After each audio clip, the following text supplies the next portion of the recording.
This is. I would happily watch it again. It's the greatest trailer I've ever seen. It's the best trailer I've ever seen, and it's based on the life of, quote, the Israeli Walt Disney. This is filmed like a Zales commercial. Like, this is supposed to be taking place in the Holocaust, and it looks like a fucking Zales commercial. We extracted the gold for this wedding band from a Jew's teeth. This is how we got it. Name? Joseph Bao. Why are you here? You're a new map maker, Commandant. Then you could be of service. Unfortunate. For you. Is it possible to change my seat?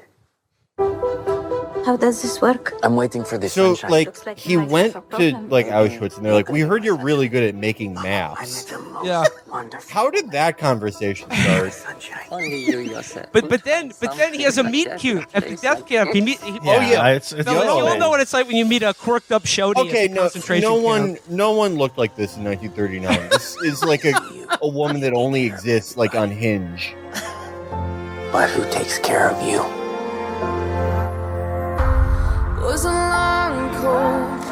Okay, they didn't have Rachel Patton in the Holocaust.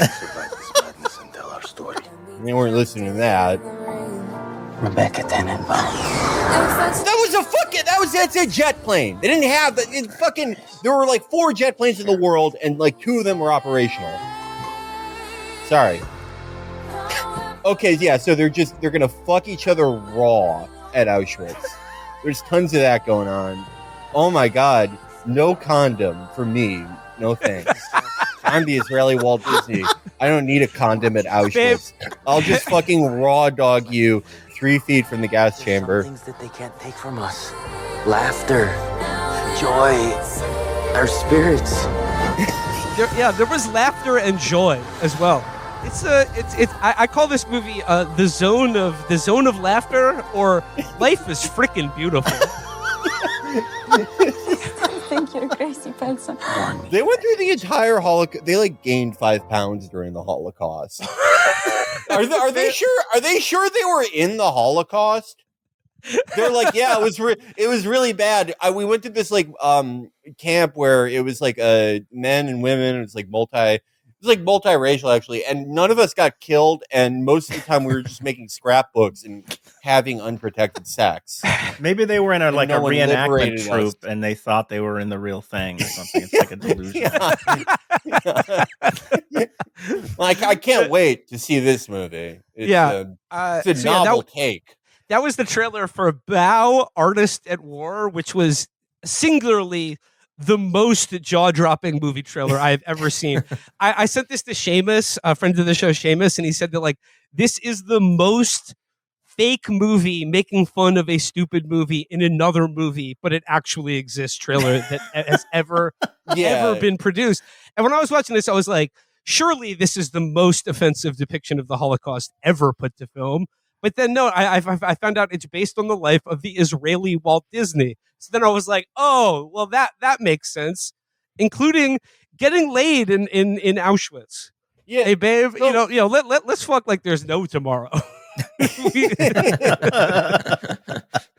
To quote A Up Lovely, no need for condom. So I should probably let's officially start the show, and I'll start the show by saying, well, it's Monday, September 9th, and today, there you go again. At it again. There we go again. We're back on the show, joined by our good friends Derek and Danny of the American Prestige podcast. And well, we're talking about the movie Reagan today. Before we get into Reagan, I was fascinated because many spies told me that you got to go early to the Reagan movie to see the trailers before it. And many people were encouraging me to go early to catch a trailer for a new documentary about how Lincoln was gay. And I was really hoping to see that. But what I got instead was a million times more insane. The sort of this treacly romantic comedy about a death camp and a cartoonist who met a corked up shorty in the gas chambers and learned to live, laugh, love in the middle of the Holocaust. Yeah, they really don't seem like they're having that bad of a time in the Holocaust. Like, it really seems like okay. Is it like a pro or anti-Holocaust movie? We really don't know. Well, okay, so before I saw Reagan, there was a trailer for a new Matt Walsh documentary called "Am I Racist" or something, and I gotta say he's really washed. He needs a new bit. He seemed catatonic. He seemed like on ketamine in the trailer. It's like, this is your trailer for your movie. Could you get a little excited? But I was hoping to see the Lincoln is Gay documentary, and this is a trailer for a movie called Lincoln, Lover of Men. The title is the best. Lincoln, Lover of Men. Okay, I have to get a little conspiracy brained about this, because I did watch the complete trailer for Lincoln, Lover of Men. And all the talking heads in the movie are very they're clearly gender and queer studies professors at various American universities. And they're like, sexuality didn't exist on such a neat binary in the 19th century. And yeah, he often slept in the same bed with other men, which, by the way, I've looked this is the sum total of the case for Lincoln being gay, is that he often slept in the same bed with other men. But he was a traveling lawyer on a circuit. Yeah, exactly. But there was one bed in the state of Illinois, and him and 6 other guys had to sleep in it. That's the sum total. But so it's clear from the trailer that on first glance it seems to be here, this is a documentary about social progress, and if we can embrace one of America's greatest presidents as having been a gay man, then certainly we'll accept all sorts of queerness in the present day. I think that this is all a feint, and the fact that it was played before the Reagan movie and literally nowhere else, I would hazard a guess. What is the audience? Yeah, yeah, it's reactionary. I would hazard a guess that if you looked into the funding and makers of this movie, that this is a covert attempt to just make Lincoln equals Lincoln gay in the Lincoln gay in the public imagination, to just be because the right wing are trying to kind of rewrite the history of World War II to be actually maybe we're on the wrong side, and it's just the decent civilized men who can argue about history can come to this cold rational conclusion that the Holocaust happened by accident. But so I think they're trying to do this with the Civil War now too, to just be they can't outright say it was good to start a war to keep human beings as slaves, but what they can say is the guy who won the Civil War, gay. He was gay. He was gay. I like the fact that you can look at that title and think, oh, Lincoln, Lover of Men, he emancipated the slaves. He was a great man. Who isn't? Yeah. Humanity. And then you get to the thing and it's no, we're saying he fucked men. That's where we're at. It's was he a top or a bottom though? You have to find the document. Well, in the 19th century, these things were very fluid. So you're right. Everyone was Vers and Switch back then. All right. So, like I said, we should officially start the show. We're talking about the new Ronald Reagan movie starring Dennis Quaid, and from the director of probably 8 different Casper the Friendly Ghost live action movies, Soul Surfer, and 3 Ninjas Escape from Witch Mountain or something like that. But we're joined by, of course, our good friends Derek Davison and Danny Besner from the American Prestige podcast. Who better to take us through this? Who better? This rapturous and intense. Glorious. I mean, look, I think the way I describe this movie is to quote another American president, Woodrow Wilson, upon seeing the film D.W. Griffith's Birth of a Nation, he said it was like history written in lightning. I would say this movie is history that's gotten damp and kind of moldy from a leaky faucet under your sink and is causing black mold in your apartment. So I have to... the greatest fucking hits. I have to say this. I had this incredibly disturbing thought. I got to the theater. I got there early because Will had told me about the trailer for Bao, the cartoonist, and I had to see if I got the same trailer. So I got there early, and it was Sunday night. There were only 8 people who wound up showing up for this entire screening. And I was there early, so I was the only person in this theater. And I started to think wow, what if I'm the only person who comes to see this movie? What could you get away with being the only person in a movie theater? So I'm sure you guys saw this. There was a story a while ago about a guy who got arrested in Detroit for jacking off in the middle of Love Lies Bleeding. Oh, most definitely. Yeah. So I had was it Challengers or Love Lies Bleeding? It was Love Lies Bleeding. I had this depraved vision of a headline Brett Stevens gets arrested for jacking off in Reagan. or like Benny Johnson or somebody just like getting hauled out for like they couldn't help funded by the themselves. Russian Reagan's on Fred there, Willard, Pee Wee jerking Herman off. style, yeah. And that was that. Fred set me up Willard did for it too? for a great experience. Oh yeah. Oh, I didn't know that. No. I was going to say it was a emotional whiplash because in the morning I watched Reagan and then I watched The Godfather actually with friend of the pod Josh Olson later the night, and it was interesting just in terms of filmmaking how shitty Reagan was. There are so many scenes that don't advance either plot or character that are just reciting the Reagan greatest hits. I hope you're all Republican when he was shot. And, when he says the "sh" to the protesters. And it was just interesting as a film because it wasn't as incompetent as the Hunter Biden movie. So it was like a competently made, almost well acted at times, I thought, piece of shit. And it was a really interesting moment in the history of Hollywood. I found it to be one of the most baffling movies that I've ever seen.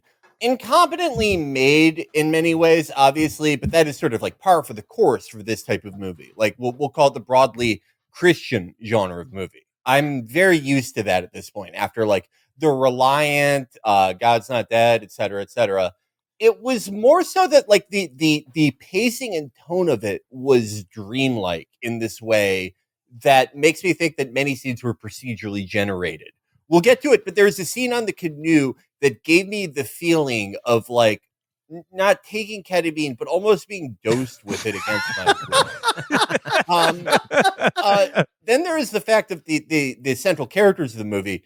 Jon Voight plays probably the most confusing character I've ever seen. He is ostensibly a KGB agent, but his job with the KGB has been to glaze Reagan for 50 years. Like going back to when he was a lifeguard, he's been following this kid around. This man is 98 years old, and he has spent his entire life like watching Reagan get changed as a teenager, as a lifeguard. He watched Reagan on his first wedding night and was like, oh my God, this is the first instance of back shots. What does he call him? I wish I was Jane. The Crusader, right? He calls him the Crusader. That's what he calls him. Yeah, he calls him the Crusader. And it's like, do you do anything at the KGB except for like glaze Ronald Reagan? And the whole Politburo watching him on TV, that's the only time they meet is to get together and watch the TV and watch like Governor Reagan give a speech to the California Assembly. It's like, it was baffling framing device. It's like, no wonder you guys fucking lost. Your head guy spent his entire career like setting up like underskirt cameras for Ronald Reagan.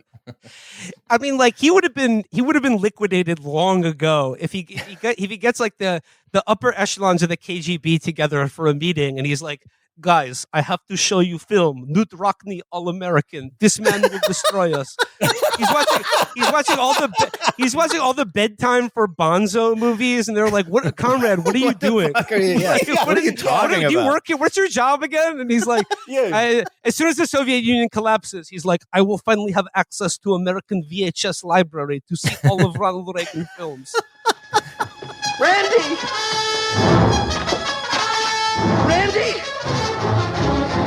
Where's the rest of me? They're like, well, like, what did you learn? And he's like, Ronald Reagan's penis is 8 inches, 5.7 in diameter. It is rare for an Irishman to have this much of a dick, but the Crusader is a special man. The choice to have the framing device be like Jon Voight doing the worst Russian accent ever, narrating this movie, talking to Vladimir Putin Jr., like the heir apparent. It made no to fucking sense. Yeah. Who gets this? My favorite thing was like, this guy gets increasingly frantic over the course of the movie as he's learning about Ronald Reagan. Like by 2/3 of the way through the movie, he's like ready to jump out a fucking window in this guy's apartment, but he's like pulling his hair out. Smoking like, oh my God, there can't be anybody like this. What are you talking about? He's like so fucking upset by the notion that Ronald Reagan existed. Like what is baffling. going on here? Like what are these Okay, people doing? Super weird. I want to speak to this framing device that we're all alluding to because it speaks to like the essential problem with this movie and the entire genre of movies that it stands in for. And it's okay, like, so the movie is like, the old adage is show, don't tell. This movie is entirely told to you by a senile Jon Voight. I almost said James Woods, but a senile Jon Voight caping in a bizarre Russian accent, playing the role of like a longtime KGB analyst who's been tasked with schooling Vladimir Putin Jr. or his heir apparent on where it all went wrong for the Soviet Union.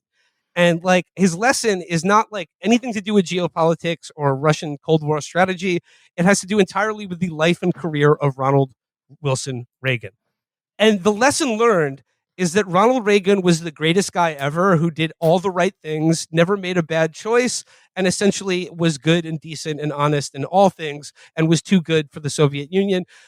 And what I mean here is that, like, even in a hagiographic movie, there has to be some tension, consequences, like something, and conflict. So this movie is like a Wikipedia entry being read to you by a senile man in a Russian accent, where like every scene is introduced by John Voight telling this guy, being like, and then he went on to do another good thing that was right and correct. Well, it's sort of an extension of something that we have been noticing in conservative media. We noticed it in Mr. Burcham. We've noticed it in a lot of like very contemporary things. Basically, everything that they have made since like the general right-wing cultural backlash that has made them feel ascendant. And that is, they have taken the forms of the people they feel they have defeated, in that they are imitating the worst liberal art because they are making media that has no friction in it. There's no friction or conflict or character or anything. It's just, look how great this guy is. And there's no vitality, Felix. I think I want to disagree with that 100%. There's nothing vital about any of the art, whether it's Burcham or this or the Hunter Biden movie or any of those shitty Christian movies. Kevin Sorbo, of course, shows up on this. And are they, Will, do you know, are they funded by the same group? Well, the director of this movie directed the sequel to God's Not Dead, God's Still Here, or something like that. Yeah. Classic. But there's no vitality to any. I think that's really smart because it's a washed philosophy almost. So one of the things that was also really funny is how old all of the characters were. Like Gorbachev in real life was something like 40 when he assumed the premiership. He's like 75 in this, and every fucking actor is so fucking old. And that the AI de-aging, I think, really, really comes through. Like John Voight just looks fucking insane when he has like the chin strap beard. He looks like Travis Kelce kind of. He does. He looks like he's wearing football pads. I mean, he looks like he's wearing fucking shoulder pads. Very weird. Like, bulked up like this. It's so fucking weird. There's an uncanny lack of vitality to the whole project that is really that's really interesting. I agree. A shout out to Janie Danger who hipped me to the Lincoln is Gay trailer, but in her Letterboxd review of this movie said that John Voight's character's job was to sit in the official KGB cuck chair and just watch footage of Ronald Reagan owning them over and over again and be like, my God, how does he keep doing it? He is too perfect. And like the tension, Jane hates him. Yeah, the tension and conflict in this movie. So good at fucking her. The tension and conflict in this movie is supposed to be about how Ronald Reagan won the Cold War and like liberated the planet from the yoke of authoritarian Soviet communism. But like, and the opening credits is just like a newsreel of like the world turning red, and like the last thing it says directed by Sean McNamara, and it's a mushroom cloud. So those are the stakes. But then it's immediately done away with because they're like, well, all that's over and America won. Here's how they did it. And it's like, oh, all right. Okay. I guess I can another 2 hours of this movie now. All right. I guess I'll check out.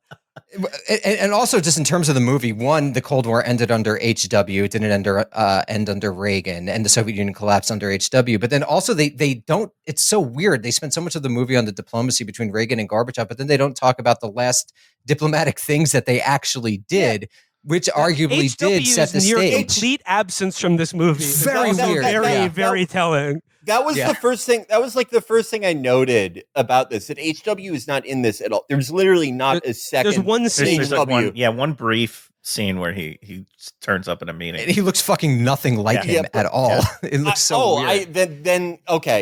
I must have missed that. But like they talk about Iran-Contra, and it's like there's barely. I guess this one scene that I missed because it looks nothing like him. And it's like, again, to take over the script doctor Will Menaker role here, my script doctor Felix Biederman idea here was HW should have had a prominent role, and he should have been played exactly like Cameron in Paid in Full. Like he should like Reagan is obviously Wood Harris because he's boring, but he's an honest guy. But Reagan is telling like Jane and everyone these boring ass like stories about ancient Egyptian economics and all this bullshit he's reading, all these Birchright pamphlets. HW is killing people. He's fucking all his secretaries. He's selling blow. After Reagan gets shot, HW comes in and he's like, "You're tough, right? Yo, Phoenix gets shot every day, B." during the Iran-Contra scene, they had like the Democrats have him. They have him like in the interrogation room, and he's like, "I'm not stitching on anyone from Connecticut. When I come home." Yeah, he's like Reagan wakes up in his hospital bed, and he's just like HW is there noisily eating Funyuns, just being like, pull your skirt up, man. People get shot every day. Yo, hey, man, pull your skirt down, B. Streets is missing you, yo. Yeah. You tough, right? You're tough. You tough, right? Yeah, no, I mean, like, I'm one of those people that, like, of course, okay, I need to talk about my movie theater experience because it was the opposite of sea of heads. It was nary a head in the audience. There were about 4 people other than me in the audience. 3 of them left with about 20 minutes left in the movie, and I was so jealous of them. I was so jealous. And then the last person remaining in the theater was this old woman. I had to turn around and look. She started clapping at the end. She clapped for Ronald Reagan. Hell yeah. Someone at mine clapped too. I guess like the thing about this movie, my comment on this movie is that it animated American history with all the vivid intensity of the reenactments on Forensic Files. Like that's really because like scenes are just introduced by John Voight being like, here is when Ronald Reagan did this thing. And then they just show him doing that thing. And there's like, it's the definition of telling, not showing. But here's the thing.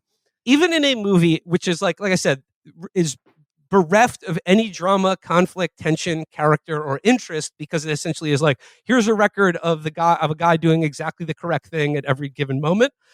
But even in a movie as hagiographic as this, I think it's worth noting that Ronald Reagan, as a character, such that he has one at all, comes across as entirely a fanatic and a dope.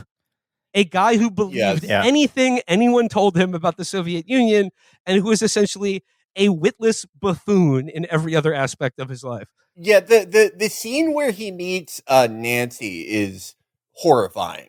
Basically, like Reagan, for like his first marriage to Jane is a bitch, right? Horrible. Like Reagan, like she's horrible. Yeah, like Reagan, they'll be at dinner and Reagan will be like, "I just read a pamphlet today that a lot of Jews are born with horns," and she's like, "Can you stop telling the truth, you retard? You're making it hard to be an actor by saying things that are brave and true. I would leave you if you weren't so good at fucking me." And then John Voight pops up from underneath the table. She's right. The Crusader was good at fucking. Yeah. And so like, that marriage is clearly like on the rocks. But then Nancy, when Reagan is like, he's being the greatest snitch of all time, when he's doing the Nicky Barnes of Hollywood and snitching on everyone, and he's running like the snitch office, she comes in and she's like, "Yeah, I have like the same name as someone who's on your communist list, but I'm like not them. And it's like, it's going to like ruin my family's life. Can you like take me off of it?" And Reagan's like, "Well, you can change your name." And it's like, what the fuck is wrong with you? Change your name? But then he uses the threat of her being blacklisted as a communist to like go out to dinner with her. And this is when I thought that the subtitle of the movie should be called Reagan, the Irish Weinstein. No, because it's played like such a charming meet cute between him and Nancy Davis, the future Miss Nancy Reagan. And you're right, though, when Nancy Davis, Nancy Reagan, played by Penelope Ann Miller, who you may remember from such films as Carlito's Way and The Relic. So, like, she comes in and essentially he's like, "Oh, it'd be a shame if your name stayed on this blacklist that will ruin your life and career. Well, why don't you just go out to dinner with me instead?" He's like, "Oh, why certainly." It's so weird, and there's never any indication of like why she might be attracted to him other than that he's Ronald Reagan, and like, oh my God, Ronald Reagan is asking me out on a date. This is, amazing. And they have zero charisma. They have zero Oh, man. on-screen Like, no, yeah, there's no connection. It's chemistry. really fucking grim. Mina Suvari was probably the best adrift in a actress. canoe, which Yeah. we will get to eventually. But I guess From the we should begin standpoint with them. of like the baffling kind of choices that get made in this movie, just aesthetically.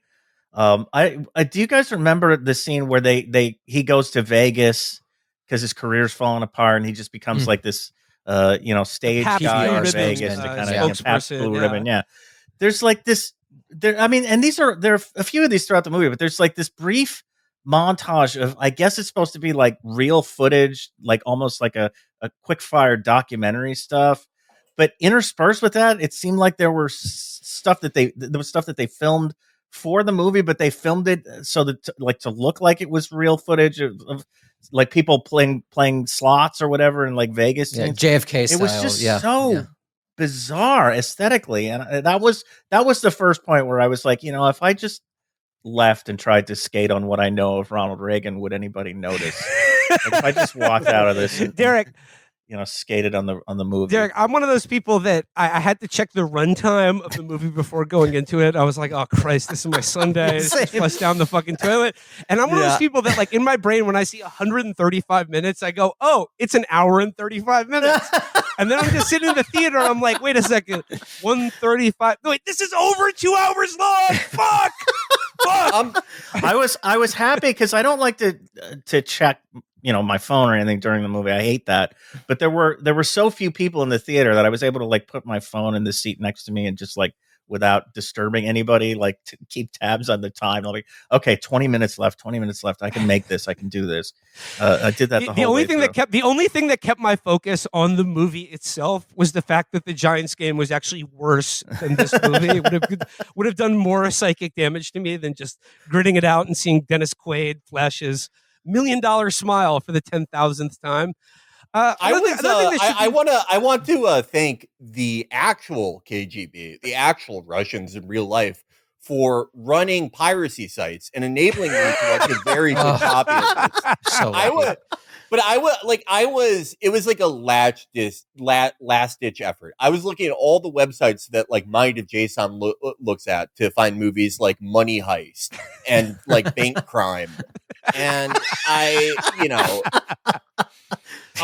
even like, I was trying to find torrents. There were only cams up, but like in the last second, I did find a Eastern European site that had a very good copy. But I was prepared because I knew how long this movie was.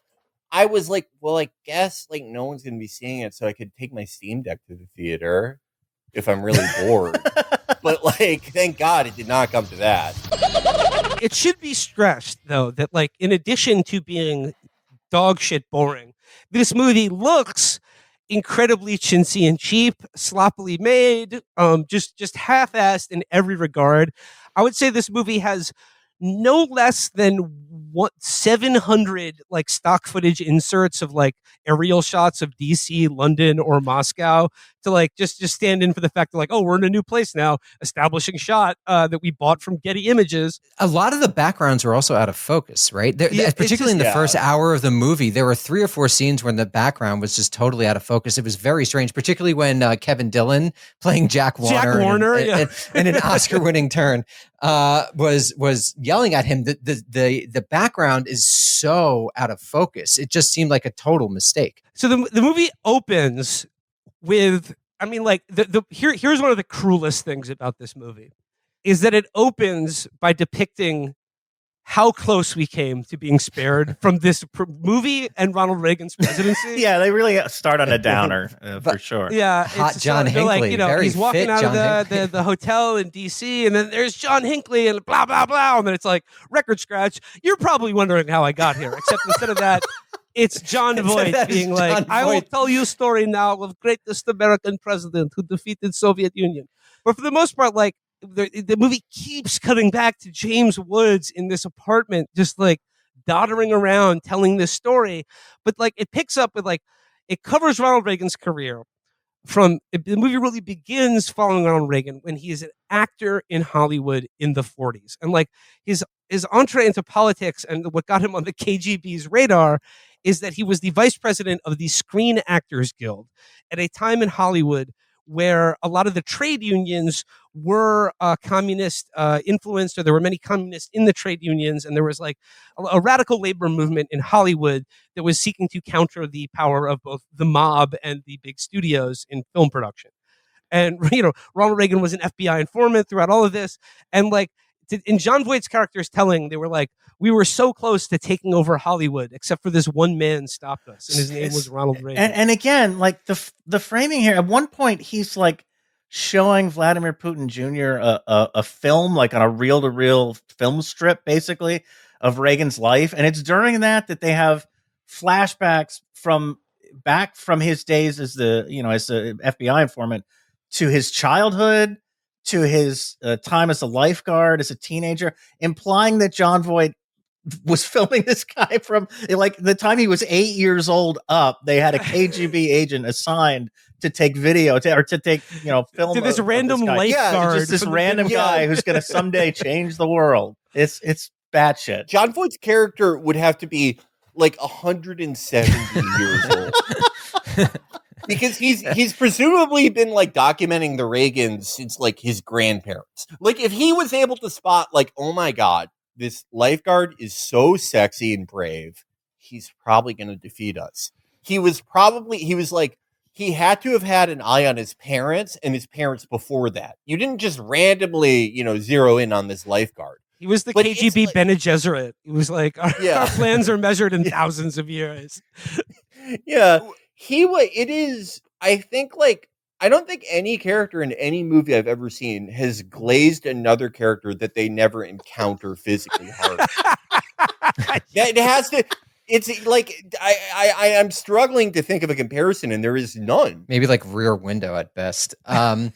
Will, I had a question, actually. Do you know in that scene where he's in Hollywood and he's yelling at Eddie Cantor, who is the gay Jewish communist? Dalton Trumbo. Spent the night teaching guitar online and then watched Trumbo for like the billionth time. Dalton Trumbo, that's who it is. Okay, There's a scene that's a great scene. He's having dinner with Eddie Cantor and Dalton Trumbo. Yes, okay. And he's like, you idiot communist Jews. And they're all political.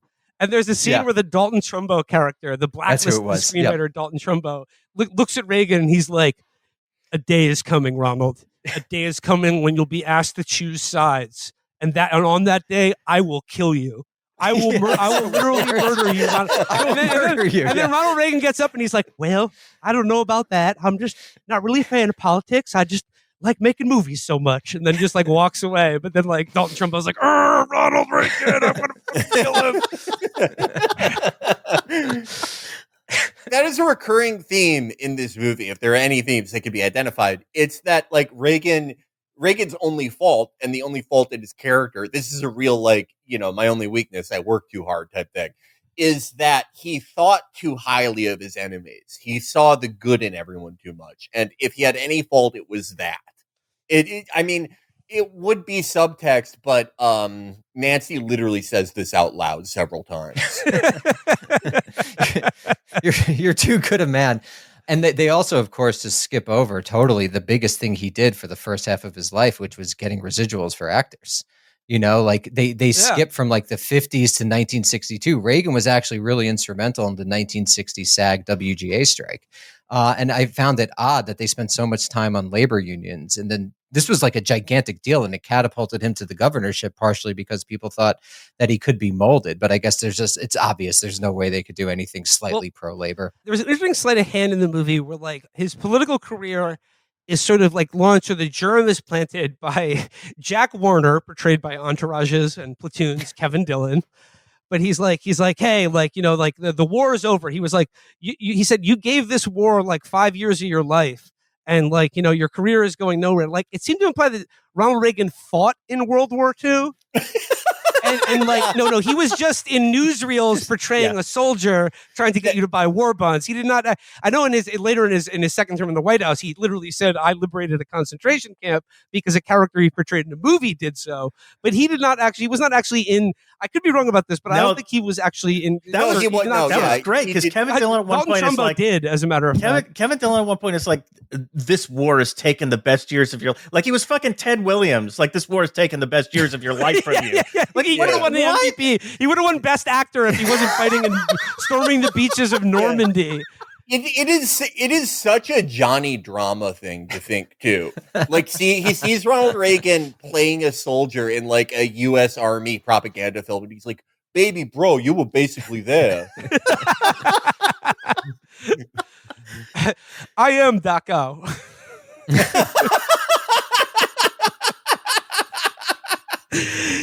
Speaking of another veteran of World War II, on the way to the theater, I've been listening to Gore Vidal's memoir, Point to Point Navigation, which he reads himself on the audiobook. And it's a real treat. And I have to do Chapo Department of Corrections. Gore Vidal is not buried in Arlington Cemetery, but in fact in Rock Creek Park, the other big cemetery in D.C. So I'll be docking my pay for that egregious oversight on my behalf.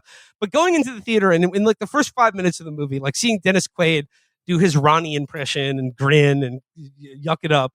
The first 5 minutes of the movie, I was like, man, I really wish Gore Vidal was alive to see this movie. I know he'd get a big chuckle out of it as he was such a fan of Ronald Reagan and his film and political career. Then, like 10 minutes into the movie, I was like, nope, it's better that he's dead. And in fact, I wish he was as well. Yeah. Yeah, like we see his fraught relationship with his first wife, portrayed by Jane, portrayed by Mina Suvari, who Felix, as you already said, she was like, stop taking brave political stands and just be an actor, stupid. And then because her career took off and he was, babysitting Bonzo and the kids. And then John Voight's character is like, despite his magnificent talent as an actor, his career stalled out because his wife is a bitch. Is she a Republican in real life, Mina Suvari? Is everyone involved in this Republican? I assume he would have to be, although I guess the money spends either way. Gambling debts, Yeah. I always, whenever someone is in a movie like this, I always imagine that they accidentally ran over like an Adelson grandchild. Like that they were fealty to them. Yeah, they were leaving like the Chateau Marmont. They were fucked up and they were like, "Oh my god, there's a little yarmulke flying in the air. What can I do?"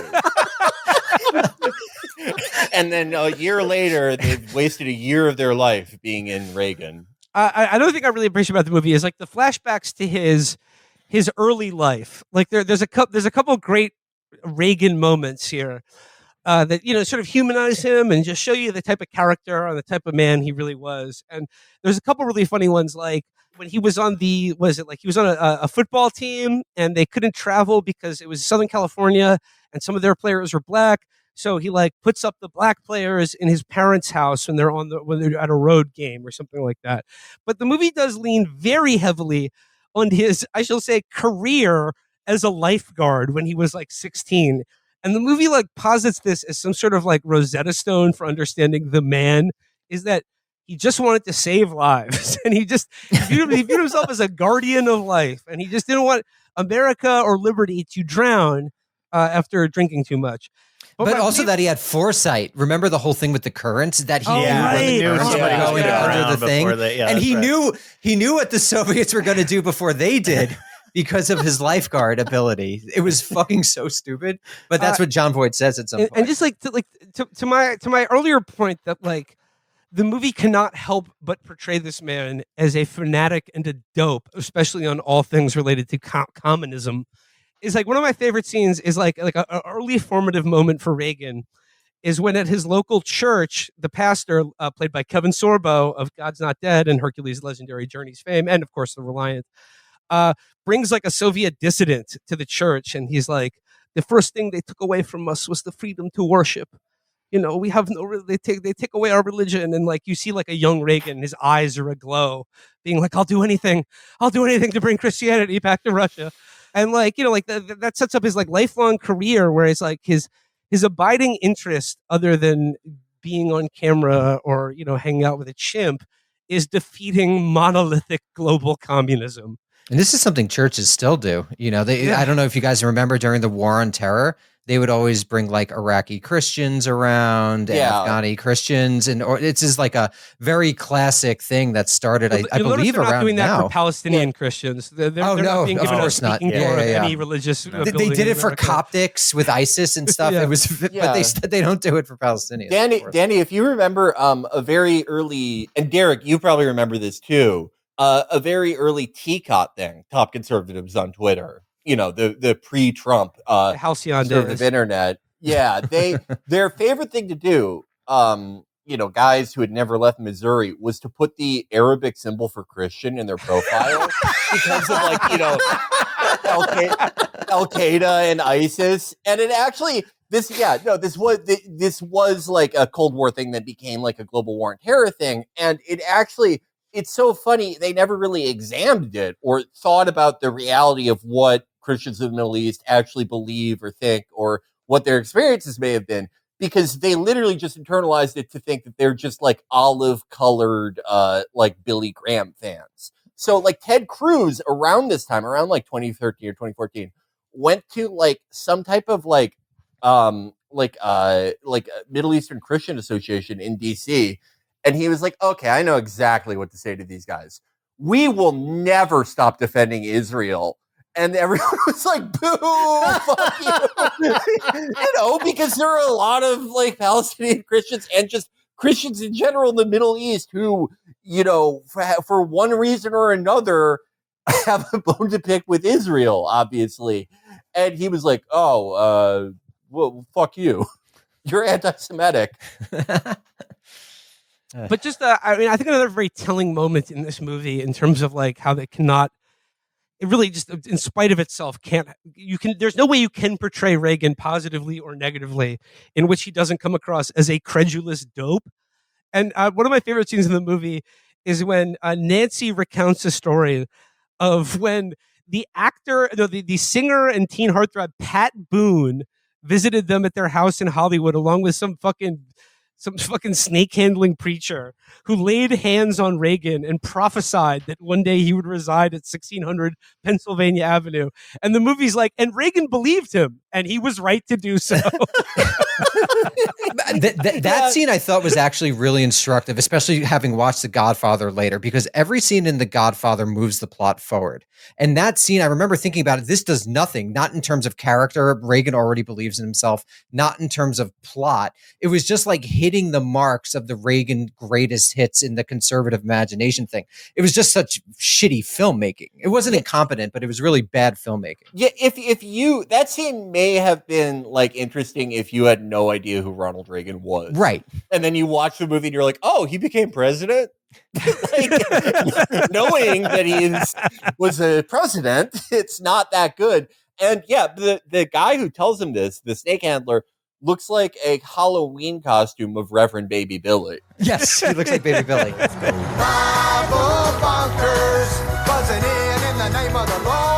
So his career in Hollywood stalls out, but then he meets the love of his life, Nancy, and they get married. And then also the thing in this movie, he really loves horses too. It's a big part of this movie is his love of horses. And then okay, here's the thread I got to pick up on. With probably 15 minutes left in the movie, they introduce a character who's a Secret Service agent who rides a horse. Yeah. And like, I hate so weird. It's like they're like, Joe Barbaretta or something John from Barbarella. Boston PD. Yes, he's like Boston a horse cop who joined the Secret Service and is the only guy in the Secret Service who knows how to ride a horse. So they're like, hey, do you want to be the president's body man? He loves to ride horses. And then that character goes away and isn't reintroduced until the last scene where he takes Reagan on his last horse ride before Alzheimer's robs him of ability to, to putter around on horseback.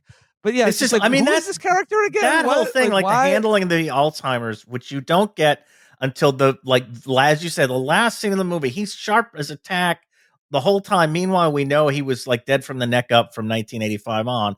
But it's not until the final scene where he looks in this aquarium with a little White House in it, and he's like, I know this is supposed to mean something to me, but I can't remember what it is. Like, what the fuck? And that's the first and last mention of the Alzheimer. Like it just carries out from there. And like Derek, the movie ends with him like like the Secret Service, because like Nancy's like, I can't tell him that he can't ride a horse anymore. He loves horses so much. He loves his horseback riding. I think I don't have the heart to tell him. So they pawn it off on this Secret Service agent who's this like Boston shithead who's like, Mr. President, I can't take your horse riding no more. And then he's like, he tears up and he goes, How about one more ride? And then he's like, okay, sure, Mr. President. And the last scene of the movie is him and this guy, like Brokeback Mountain style, trotting off into the California mountains. And I just kept thinking the guy's just going to take out a gun and shoot him. Reagan, lover of men. They could tell me about how you tore down the Berlin Wall, Lenny. Tell me again about the Berlin Wall. And he's just like, well. Which would have been a more humane ending, honestly. The Alzheimer's thing, it reminds me of how they cover the Iran-Contra stuff, where it's like, okay, we have these like uncomfortable aspects about this guy that we're lionizing. And like a more interesting movie, that would have kind of been like the meat of the movie. It may not have been like, they may not have spent the most time on it, but those would have been like some of the most memorable scenes and like character moments. But instead, they're just these passing like flashing scenes that almost feel dreamlike, because the director almost is like forced at gunpoint to include them. And it's like, at that point, like, don't even put them in. Reagan was doing calculus until the day he exactly. You know, the way they deal with most of his presidency, because like in terms of depicting the actual like goings on of his 2 terms in the White House, most of it is dedicated to him negotiating with Gorbachev, and like the climax of the movie is him saying, tear down this wall. That's it. They cover the rest of his 8 years in the White House with a montage where like Nancy says something like, well, not everybody liked old Ronnie. And then it's just a montage of like gay people. It's gay people. It's half gay people and half like mean English prog rockers. That was like the anti-Reagan coalition. It was gay people who were like, hey, we're like, you're not doing anything about this epidemic that's killed like 80,000 of us. And then like the band Yes or Roger Waters like making confusing music videos where there's a big Reagan head and he's referred to as Ronnie Reagan. Yeah, that the incredible anti-Reagan coalition that was half English musicians who could not vote in America. That was the biggest antagonist of the movie, more so than the Soviet Union. They're just like, they're not even a threat. He is always like 10 steps ahead of them. They are like the Keystone Cops. And I feel like, just to jump on what you said, the 2 most interesting parts of the movie, I thought, were the Iran-Contra, where it suggests that Reagan did know what was going on with Ollie North, which I thought was kind of interesting. Even the historical consensus is probably that he did have early onset Alzheimer's and that he might not have remembered what was going on. But then, do you guys remember that speechwriter? Dana Rohrabacher, the right-wing hippie who was introduced as Nancy says this is like during the scene when he's governor of California and sends the National Guard in to crack heads at Berkeley over their anti-war protests. But she was like, some of the young people they loved Ronnie, and like, you know, they had the crazy dedication to him.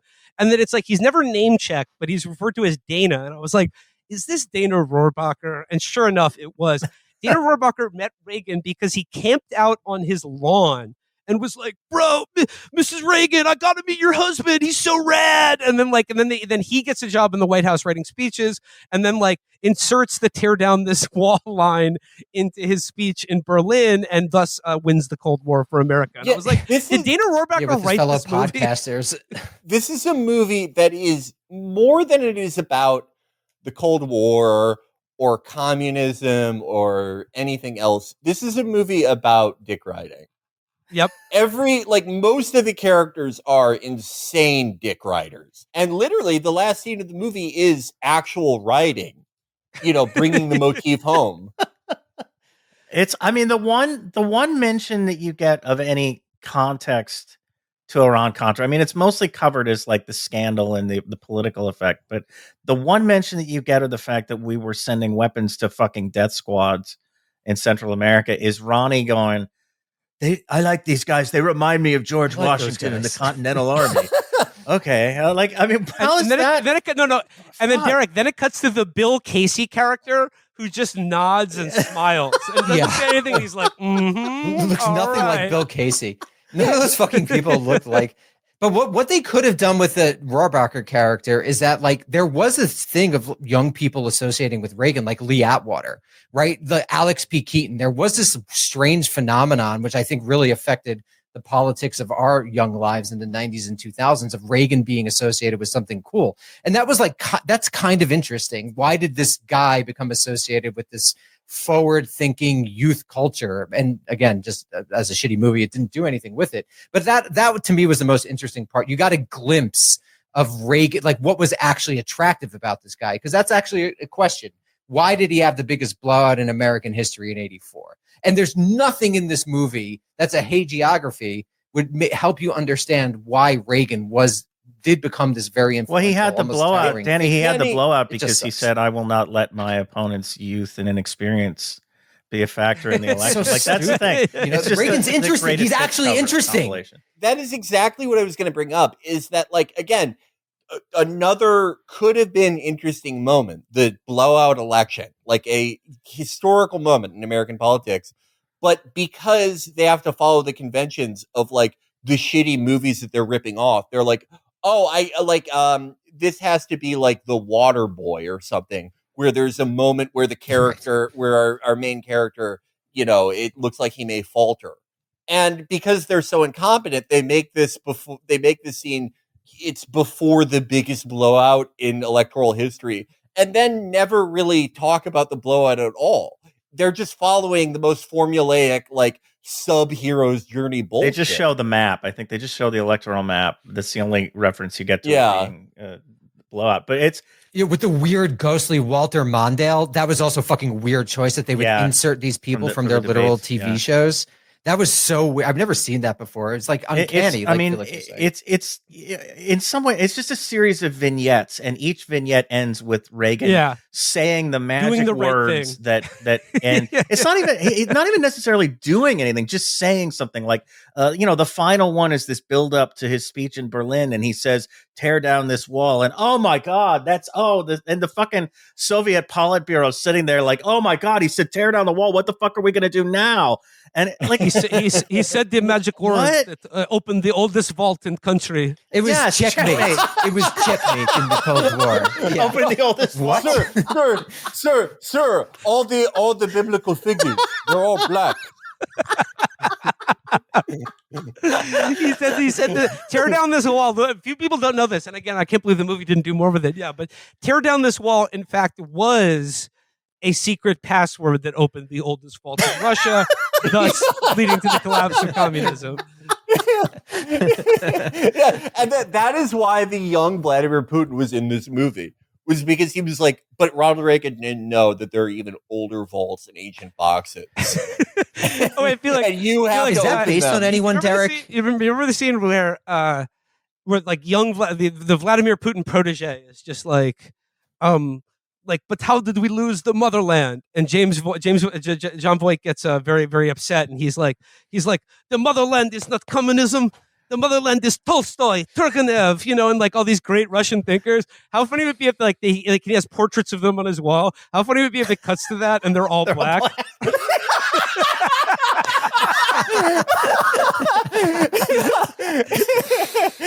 Yeah, the end of the movie, it's just like a 10-minute long Scorsese like tracking shot of the Putin character going into a vault, and he opens it, and it's like, not only does he find like Tolstoy and everyone is black, but Ronald Reagan also black. And that's you too. Every time I come here, the new chronology. You too. Always again. This is a closing shot of the movie. Except and then there's like a memento. Then there's like a memento like scene, and he starts remembering his conversation with John Voight, and he's like, "Wait, we're both black."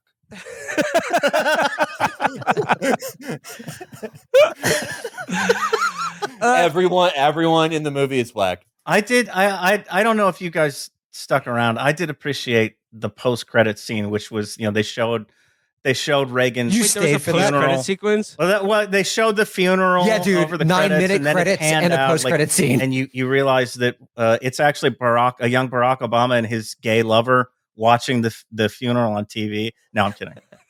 No. That reminds Like I know there. It's like it's just some guy in the back of a limo, and you see a head bobbing, and then someone comes up and goes, "Oh, he really was a great president." Let me be clear. Reagan is great. I came too early. Another bunker. That reminds me a whole other angle that me and Will were talking about after we both watched this. Do you guys remember the Tip O'Neill scene? Okay, Yes. Chris, do you have my favorite audio clip ever queued up?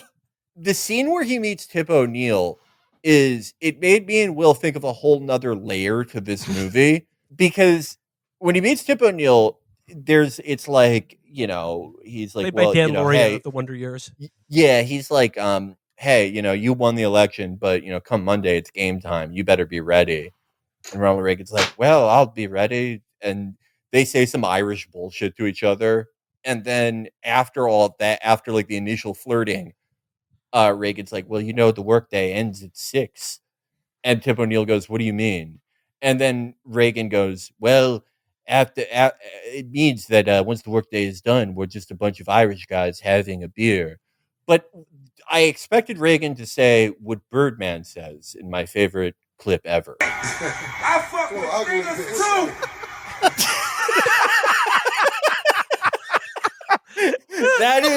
That was what was going on in that clip, and it really their relationship is so homothug. I'm sorry. You'll remember Tip Trill O'Neill is the first person he sees when he wakes up in the hospital after getting shot by John Hinckley. Yeah, he's waiting for him longer than Nancy is. He's praying with a fucking rosary holding his hand. Right, Nancy just brings by the jar of jelly beans and then leaves, but Tip is there holding vigil this entire time. He's like, Tip, sometimes I thought I said no bitches in the room. But sometimes, Tip, I want to know, where are the thugs? Sometimes I want to talk to the thugs. Gorbachev is lucky it wasn't in California. A boss call would have been made. Can I mention like a couple of random things that we haven't touched on, which are in no particular order, but the blink and you'll miss it appearance of Scott Stapp as Frank Sinatra. You don't even know that he's Frank Sinatra. No, yeah, there's no indication given Which that he's is incredible. Frank Sinatra.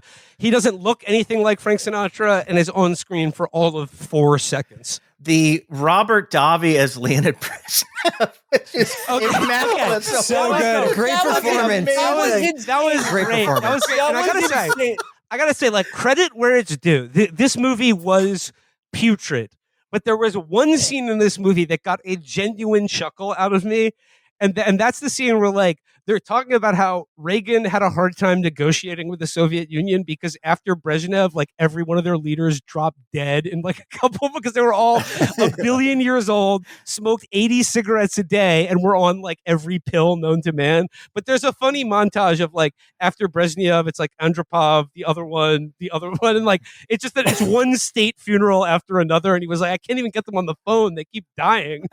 Yeah, that was funny. Yeah, 20 years younger than Biden, by the way, when they all died. Yes, That's incredible. Exactly right.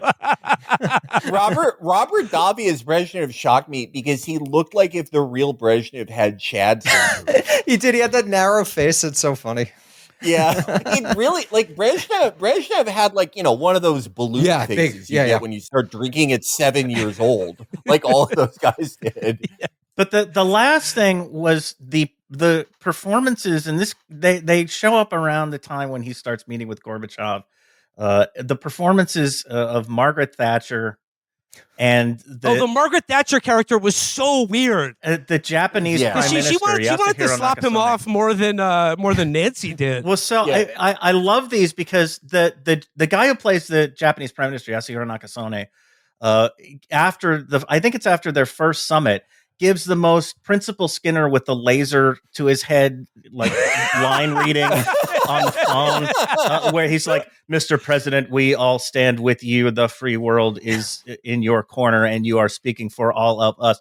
But then you go to Thatcher and she's like, go get him, Ronnie. Like, what the what, do you really imagine that these people spoke like this? Like, what the fuck? It's incredible. I can't wait to jump on your pony, Reagan. Cowboy, go, cowboy, go. Yeah, Thatcher was kind of hot. I I'm thought. tired lady. Ronnie, you can do me from behind and pretend I'm your friend. I know you fuck with Democrats too. Is that what you said? You can call me Rock. I mean, obviously, like Dennis Quaid is passable as Ronald Reagan. I mean, it's like nobody in this movie is really trying. And there's something about Dennis Quaid's plastic surgery and the makeup that they used to make him look slightly more Reagan-esque that made him look frightening the entire movie. Well, especially when they de-aged him. He's got like the ears and nose of an old guy, and he moves like an old man. So there's this whole uncanny quality to the first hour and a half of the movie. He just looks so strange. Like, as you might expect from a movie like this, virtually all of the performances are let in, phoned in, or just simply not trying. I will carve out one exception, two exceptions. I thought the two people in the movie that actually seemed like they were acting or like even maybe like happy to be there was Dan Lauria, who plays Tip O'Neill with like red-faced Irish brio. You could smell the liquor on him in that performance, and I thought that was credible and authentic. And then weirdly, Xander Berkeley as George Schultz, turned in kind of a pretty good performance, actually. Yeah. But other than that, it's just really it's quite dire. It's very, very. This movie was woo. They really, I mean, when they're not doing like time traveling people sent back to kill Jesus, they struggle. The conservative film space struggles, I think, to put together a good movie. I wish the Assassin's 33 AD people made this movie. It would have been way more interesting. They would have asked way more interesting questions. But yeah, it's sort of the nadir of Christian filmmaking, as we call it.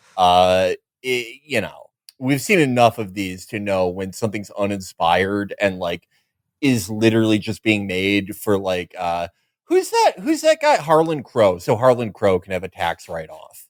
And this is one of those. And I was just trying to think, like, who is this movie supposed to appeal to? And the answer is that this is just pure boomer slop.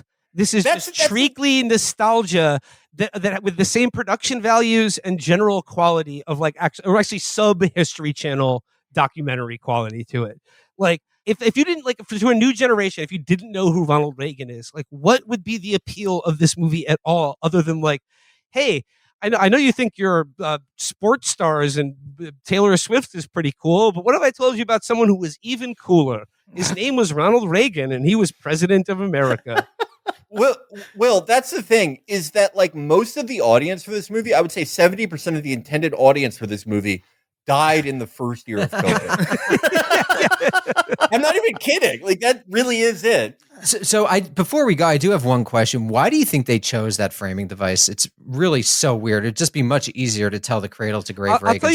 I'll tell you exactly why. No, I think it's because it is an obvious crutch that the screenwriters had because look, making biopics is very hard, especially about very well-known people like that. And you can go the route that covers most of their entire life and political career, a la very successfully, I might add, in Oliver Stone's Nixon, which I think is a great film that is very interesting and thrilling, and just like you learn a lot about the subject, and it reveals something about both the filmmaker as an artist, but also like his subject matter. Or you can go also very successfully to portray a pivotal moment of just like 2 weeks in the life of his political career, a la Steven Spielberg's Lincoln. They chose to go the full life story route. But the problem is that there's so much you have to include that it's very hard to just like move from one scene to another in any kind of organic way, or just like I said, to show rather than tell. The John Voight KGB framing device was just a way that they could write this movie like a Wikipedia entry about their favorite president. And it's the style of writing of a kid trying to relate a TV show that you've never seen to you, where they just go, and then. And the John Voight character essentially is a stand-in for the screenwriters to go, and then. as the narrator of the movie, who just gives you the information necessary so they can get on to another scene of another wonderful Right, as opposed to but or therefore, which has causal connection between scenes. Yeah, it's just a list of Wikipedia entry. Yeah, that's smart. I agree. Are there any other performances? I mean, like, are there any other performances or moments, standout moments from this movie that I'm neglecting? Because I mean, like, the movie felt about 9 hours long. I know I'm abridging quite a lot of it for a good reason, but God, it was just terrible. No, it was fucking horrible. It was really bad. And I have appreciated Dennis Quaid going on the right-wing media circuit. I mean, apparently he's right-wing now.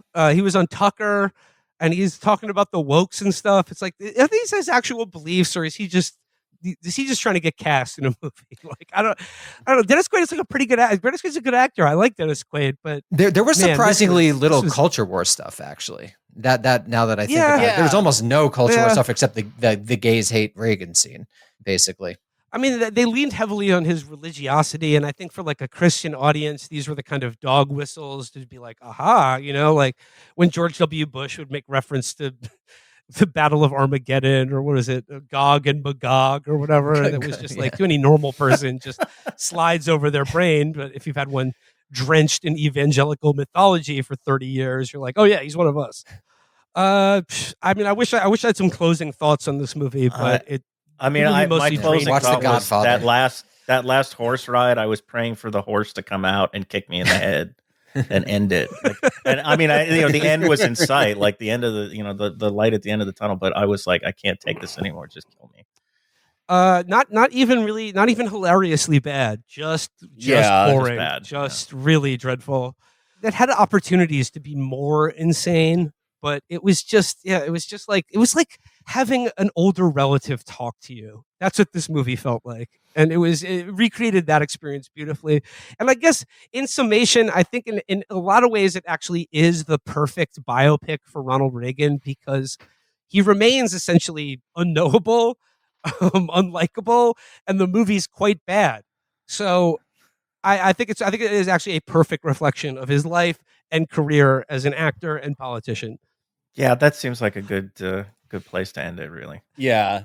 Derek and Danny, I want to thank you so much for joining us. The show is American Prestige. Always good to have you on the show. And you have an American Prestige related announcement you'd like to share with our audience? All right, so we've been on Substack for a while. We're switching platforms to supporting Cast. So if anyone's an American Prestige subscriber, please keep your eyes out for an email about how to very easily switch your subscription in one click. And thank you guys again for having us on. We really appreciate it. And thanks to everyone for listening to American Prestige as we move. So thanks, Will. Thanks for giving us that chance. Well, thanks again for everyone for listening to Chapo. And I hope you'll tune in again when Bao, An Artist at War, comes out. Because that is a movie I will be seeing day one, opening night in theaters. I mean, you got to do one for Lincoln Lover of Men too, right? I mean, there's got to be. No, that's for his private collection. Movie, but the Reagan